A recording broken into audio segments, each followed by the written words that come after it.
Yeah, for state expansion. So I want to talk about a little bit about a growing legal city from one shop to 4 states, including Abuja, because I remember you mentioned Abuja. Time requires faith some level of wisdom. Tell us about the night before you make that first expansion decision. What were you feeling? Thank you very much. That expansion decision first came.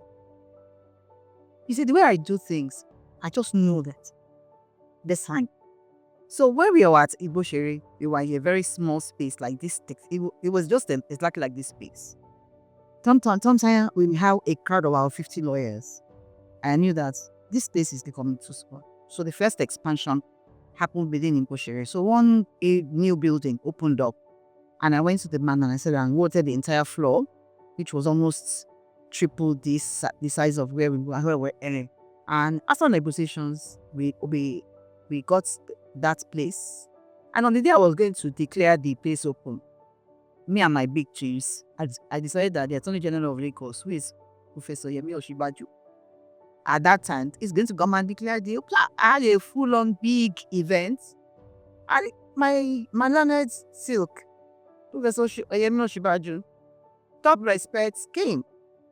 And he loved it. He declared it open, gave a fantastic speech. It was all over the news. And we moved to our first expansion was within negotiating.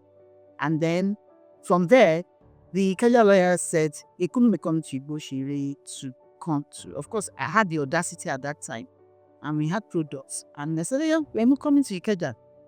God, I don't know how it's going to happen. And of course, when I have these feelings, I just take it to God. I don't understand it, but I think we have to be in Ikeja.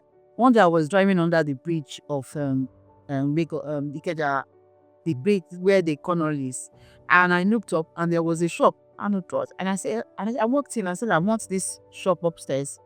He said I have to go to corner, and I didn't go ask to approve. I can't remember the whole story. I went to the shop again, as I always do, stand in the middle and say, okay, Daddy, I think this is going to be our Ikeja branch. In the name of the Father, and of the Son, and of the Holy Spirit, that I'll go. It looked impossible. Then one day they said I should come and pay.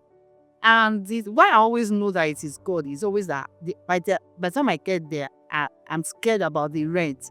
The rent will be so, you know that kind of thing. I'll pay. But on the day we were opening Ikeja, the NBA and the press and all of them came. At that point in time, Port Harcourt came and said, we have a bar center. We are going to give it to you free. Come and put your shop there. So, wow. Okay, let's go. And then Abuja happened. Abuja happened first with law school. And I had the audacity. I just went there. I said I wanted to see the DG. And I said, well, we sell weights and counts. And those times we used to stand in the sun to sell to lawyers that just being called to bar. At that time, they were being called to bar inside Nigerian law school in Buhari.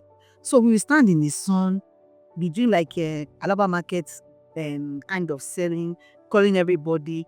So one day we got there and I told my staff, I said, I've had enough of this. I'm not standing in the middle of people. And I just want to be DG's office. And I feel therefore, I want to see the DG. The one says, who are you? I said, my name is Abafian. I just gave my name and they opened the door and I saw the DG at that time. I think it was Mama. Yes. And I said, I can't stand in the sun. We're providing services and this is our business. Please, can you give us space inside law school? Everybody said it was impossible. And I said, well, we need space inside law school. Yeah. I again, in my audacity, I said, well, this is my plan. Give us, you have a money market. Let us build. It's time to come bring a proposal. I approached a proposal. By the following year, they are giving us space to build inside law school. We were inside law school. So the next expansion happened inside law school. And we thought, okay, Buhari is too far to the town. We need somewhere. By that time, we were designing clothes for Nigerian Judicial Institute. We were designing all the Supreme Court justices. We were doing a lot of back and forth. I mean, in Northern So that I'll be in Lagos. They say, oh, the Honorable Justice Tunde something says you should come to Jos and we did a meeting now. Wow. Me, hello, I'm on the plane. How far? And can you get to Abuja at 4 p.m.? Why not? Just carry away and going. I mean, there was a system at home. I had 3 children, so and my mom played a very pivotal role. So if there's open day, mommy at Balel, oh yeah, open day. Hello, I asked to go to Abuja. Oh, can you come to Enugu? The so wants to see you. So we now needed an Abuja branch. I think we were doing everything as the occasion demands. Of course, when we get to the days, we'll pray about it. Where do we want to go? How do we want to go about it? So we had 2 branches in Abuja, 3 branches in Lagos, 1 in Port Harcourt. We were about to open, we opened 1 in Enugu, but the dynamics wasn't really playing out. And then Ghana called us again. But by that time, I was already bored. I still bored for me. Gosh. I was bored. I was like, okay, we were already having, of course, everything is not hunky-dory. Pitfalls, of course. Days I will not sleep. Days I will be on my knees. A lot of betrayals. The foreigners did me dirty. They did me dirty areas. And there were days I just couldn't go on. And then I had all this. Of course, I had now taken myself to Lagos Business School to train. And look, this thing I'm doing, how am I supposed to do it well? You know, that kind of thing. Because my own, I always move first. Then I'll come and start thinking, well, only structure. So they were the ones that were helping me out in that area. This is going to be, they don't have a structure, you're going to have this and all that.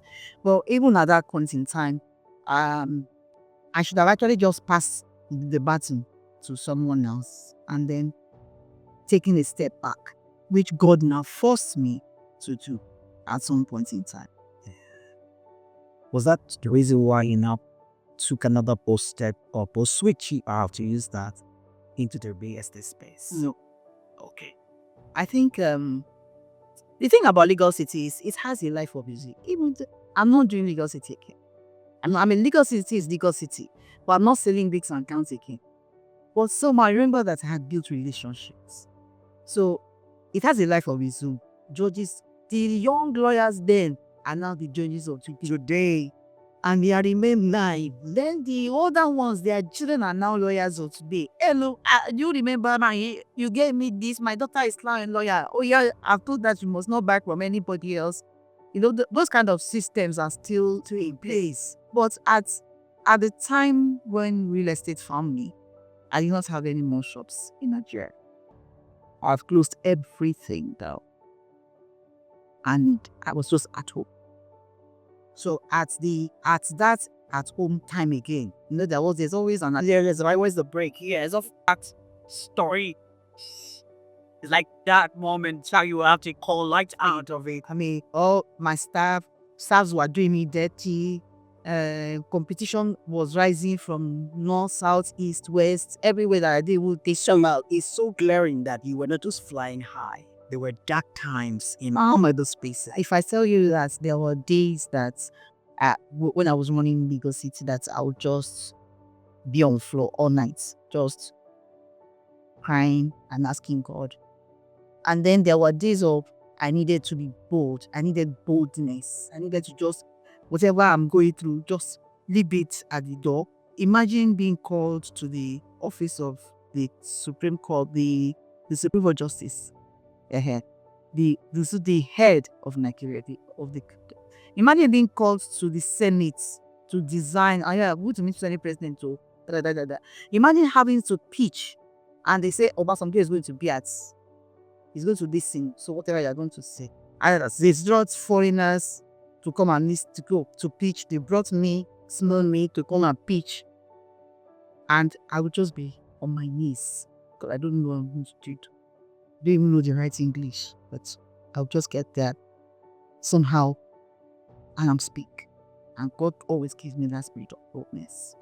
And sometimes you just know that I knew that. So the critical thing in everything I do is that I always kind of know that the end of something has come. And sometimes when I'm being stubborn about it, my wate, no Yoruba, you get serious says, I'll now know that God told you that it's enough. We finished. But I'm the one that still thinking, let me open one, let me quickly do one small one again before I don't clouds. Like that point in time, I had to take a step back. I had to take a pizza. And I just kind of took everything home. So if anybody wants to buy anything, I'll just deliver to them. And it was just a still moments. I wasn't really hungry, no noise, kind of. But it was just, okay, God, what's next? What's next? Should I? At that time, Ghana was calling. So I was surprised. I was already quitting justices in Ghana. And a friend took me to Ghana and we stayed 3 months. I was so listless about what nothing doing. I had to go with my friend and go and spend 3 months in Ghana. But maybe I called to Ghana. What did I start looking at? Wait, nobody's any we can come here. Yeah, take me to this. Oh, it's hard. See, let's go. They said the only girl, and I said, oh yeah, take me to Ghana Lodge, but Ghana court of the court. Then you see the CJ.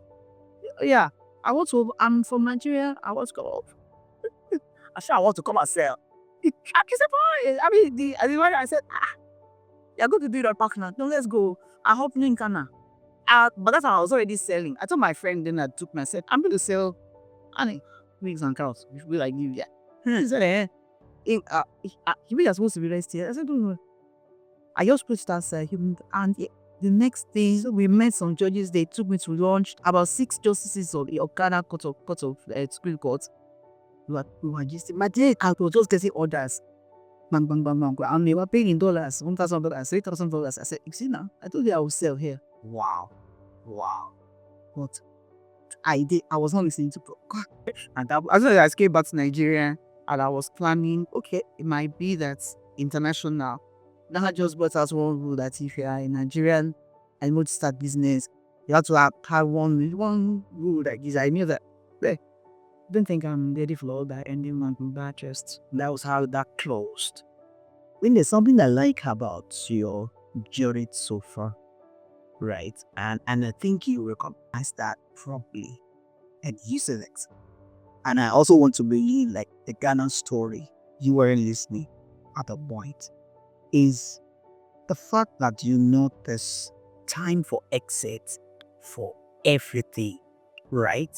Like this is that moment. It's time to just bury myself low, remain still, and then ask the co-partner, which is God. I think I'm really loving that part of it, which is of course the greatest of all creator, right? And we are just co-creators, like our God and all that.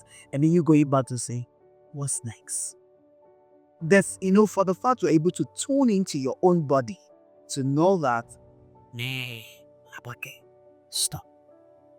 Now listen, I think it's the kid teacher. And I think this is what every entrepreneur must learn. Because I'm picking this already. Yes, I'm still pursuing because I'm not troubled. I'm not there. But, I have stumbled and jumbled to so many things. And I know when I want to say, babies, it's not for now. Get out. I move to something next. Right? Stuff like that. And I think this is what every one of us need to learn.